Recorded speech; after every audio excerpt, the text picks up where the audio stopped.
Hey, what's up guys? Today I'll show you a thriller film, The Strangers Part 1.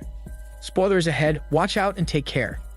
The film begins with a frantic voice of a boy calling 911 and reporting a crime in a house he and his friend went into. The scene reveals the boy walking into the house and finding a shotgun on the kitchen counter, a bloody knife on the floor, and blood splattered on the walls and floors. They also find the victims in the house. The operator tries to calm the boy down, but he repeatedly yells they need help and that blood is everywhere. The scene then changes to a couple, Kristen and James, arriving at James' family's summer home after attending a wedding reception. The summer house is located in a secluded area, far away from civilization. There is evident tension and a heavy atmosphere between them as they enter the house. Kristen finds rose petals scattered everywhere, on the floor, at the dinner table, on the bed, and in the bathtub. James explains that he and his friend did it before they went to the wedding. While Kristen takes a bath, James leaves a voice message to his friend, asking him to pick him up, as things did not go as he expected them to be. A flashback plays, clarifying what happened in the reception. James excuses Kristen from her friends and takes her to the parking lot. He shows her a ring box to ask her to marry him. However, James knows her answer when she does not display any happy reaction to the proposal. Back to the present, James focuses his sadness and disappointment on eating ice cream. Kristen joins him shortly after, still wearing her gown. Kristen breaks the silence and tells James that she genuinely appreciates all of his effort. James does not reply, puts the engagement ring box near her, and begs her to accept it. After that, he uncorks the wine bottle and passes it to Kristen. She takes a drink, while James asks her why she is still wearing the gown. Kristen replies that she feels beautiful in it. Then, Kristen apologizes for turning him down and explains that she is not yet ready to commit to marriage life. James stands up and walks away, embarrassed about how everything turned out. But Kristen hugs him from behind. James turns around and returns the hug, which escalates to them getting turned on. They begin to caress each other's bodies when a loud knock interrupts them. Although confused about who on earth would bother them at 4 o'clock in the morning, the two immediately fix themselves before opening the door. As James opens the door, he finds a woman standing at the doorstep, looking for Tamara. They cannot see her face because of the improperly unscrewed wall sconce's light. James replies to the woman that she had the wrong house, and she says, "See you later," before leaving. Although weirded out by the woman's strange behavior, the couple dismisses it and minds their business. After a while, James breaks the awkward and heady silence between them, lights Kristen on fire, and leaves to buy her a cigarette pack. Alone in the house, Kristen distracts herself. She listens to the disc player as she puts the engagement ring on her finger, which perfectly suits her. While drinking beer, a loud pound on the front door catches her attention. Kristen slowly walks toward the door and asks who the person outside is. She hears the same woman looking for Tamara again. Kristen does not open the door and tells the woman that she has already come by their house. The woman leaves, and this time Kristen gets creeped out. She locks the door and closes the curtains when she sees smoke coming from the fireplace. Kristen quickly fixes it, the fire alarm still goes off, so she takes a chair and rotates it clockwise, causing it to fall. As it hits the ground, Kristen hears a continuous loud knock on the door, startling her. She hurriedly searches for her phone, as the person banging on the door seems to want to barge in.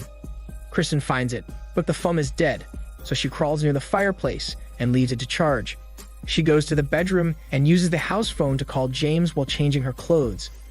Kristen begins to panic, but she stays calm and informs James that the woman keeps coming back and knocking on the door.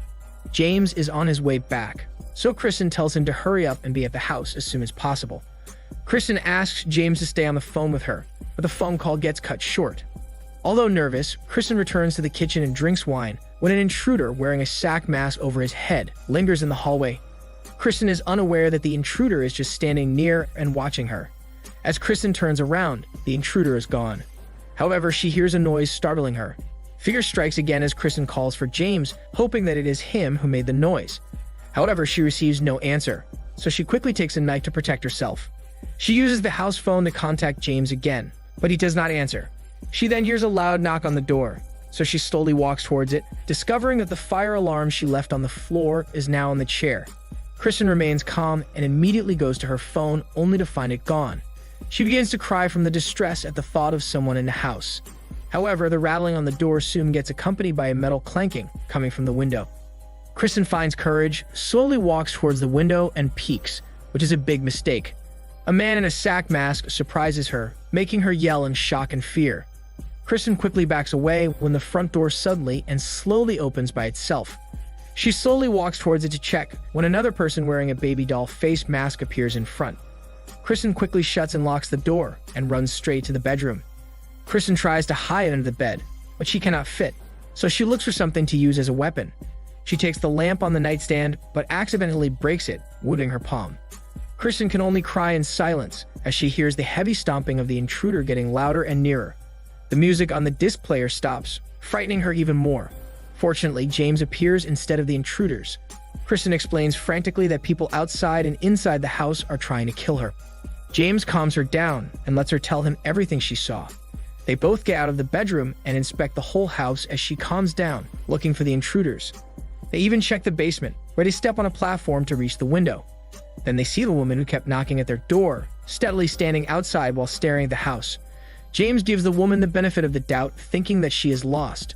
But Kristen knows there is something strangely wrong with her. As they return their visions to the window, the woman is suddenly gone.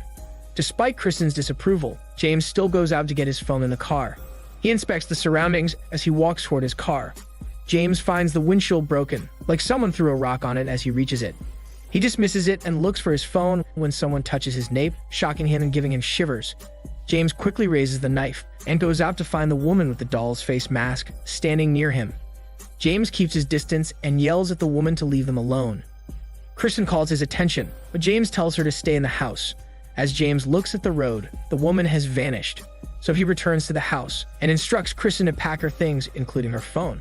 Kristen insists that the intruder took her phone when she was in the bedroom, but James does not believe her. Before leaving, James wraps his necktie around Kristen's palm to cover her wound. James informs Kristen that he hasn't heard any dog barks or cars passing by ever since they got in the house. They are all alone. After helping her, James stands up to take their things when he sees his cell phone on the piano. James finally believes Kristen, so they immediately go out and get inside the car. However, as James maneuvers the car, another car driven by another woman wearing a pinup mask rear-ends them. They hurriedly get out of the car and run back to the house. They lock the door, and James takes the shotgun on top of a cabinet. However, there are no bullets, so they go inside the bedroom. They see the word hello, which looks handwritten by blood on the windows as they enter. James checks the room when someone outside suddenly shoots at the windows repeatedly. Fortunately, it is bulletproof, so James quickly goes to the walk-in closet and looks for the bullets. He quickly finds it and suddenly confesses that he lied about going hunting with his dad. Despite that, he loads the gun, takes Kristen to the living room, and instructs her to run as fast as she can once he opens the door. However, his plan gets ruined when the sack mask killer destroys the door with an axe. Kristen screams loudly at the sudden attack, but James quickly blocks the door of the piano. After that, he takes the gun, cocks it, and shoots the killer, which he unfortunately avoids. The killer leaves them alone, so the couple hides in the bedroom, with James aiming his gun at the door, ready to shoot whoever comes in. Meanwhile, James' friend arrives earlier than expected and leaves a voice message to James, saying he does not want him to feel alone at the toughest time of his love. Then, a stone comes out of nowhere, smashing his windshield. The friend quickly exits his car to see who did it, but instead, he sees James' vandalized and broken car. He immediately realizes that something is wrong, so he enters the house, looking for the couple. As he walks towards the bedroom, the sack mask killer is behind him, waiting for him to turn around, so he can swing his axe at the friend. However, the friend does not turn around and walks by the bedroom, causing him to be shot by James. He falls to the floor while James crawls at him as he realizes that he shot someone else. Upon finding out it's his friend that he accidentally killed, James and Kristen cry in devastation as their only hope is dead because of them. Fed up by the killers, James decides to end their nightmare. He instructs Kristen to hide while he goes to the barn, where there's an old radio he can use to call help. James uses the side door with the word killer on it and runs toward the barn, while Kristen stays just outside the door. He walks toward the barn, searching the backyard with a flashlight. James goes down and prepares to shoot when the sack mask killer ambushes him and knocks him unconscious, inadvertently discharging the rifle. Kristen hears the gunshot, making her even more anxious and scared. At first, she waits for anything to happen, but the dead silence kills her. So Kristen runs to the barn as fast as possible, injuring herself when she trips onto something. She endures the pain and crawls her way to the barn, but she does not find James in there. She finds the radio transmitter and almost gets help when the pinup killer shows up and destroys the transmitter with an axe. Kristen immediately rushes out from there and crawls again as she is injured. She passes by their car, which is now on fire. Kristen cries in silence after finding this out, but she dismisses it and returns to the house. However, she soon realizes that she is not alone when the power suddenly goes out. The sack mask killer shows up, but Kristen remains calm and silent. She hides inside the pantry and watches as the sack mask killer checks the bedroom, looking for her. After failing, the killer sits in front of her hiding spot. She observes in silence as the killer finally leaves, releasing a sigh of relief from her. However, the doll-faced killer suddenly shows up and destroys the wooden door with a knife. Kristen screams as she tries to keep the door closed when the killer suddenly stops and leaves. Although confused, Kristen has no choice but to leave the pantry, as her hiding spot has been discovered. She finds the doll-faced killer standing beside the dining table, taunting her with a knife. James then suddenly comes in through the window, evidently injured. He screams at Kristen to run, so she runs to the bedroom. She locks the door and tries to open the windows, but they will not budge. Left with no choice, Kristen exits the room, and the sack mask killer immediately smashes her head to the wall and drags her to the living room. The following day comes, and the three masked killers stand before Kristen and James. The couple is tied to chairs, forbidding them to move or escape. Kristen attempts to reason out with the killers, but they are psychopaths, so her attempts are useless. The killers remove their masks, but the scene does not reveal their faces. They begin to stab James, and then decide to take turns plunging the knife into the couple. Kristen instructs James to look at her and proclaims her love for him. James reciprocates her love, and they both endure the excruciating pain that their psychopath torturers give them. Later that day, the three killers stop two Mormon boys. The doll-faced killer asks for a pamphlet, which one of the boys gives her. After that, she returns to the car and drives away with the two other killers. Meanwhile, the Mormon boys find two wretched cars outside the family house. As the boys are curious, they go inside the house, where they find the lifeless and bloody bodies of James, Kristen, and their friend. The film ends with one of the boys approaching Kristen and attempting to touch her. As he reaches out to her, Kristen, who is still alive, startles him by grabbing his hand and screaming in fright at the top of her lungs. This is Daniel CC Movie Channel. Stay safe and enjoy your day.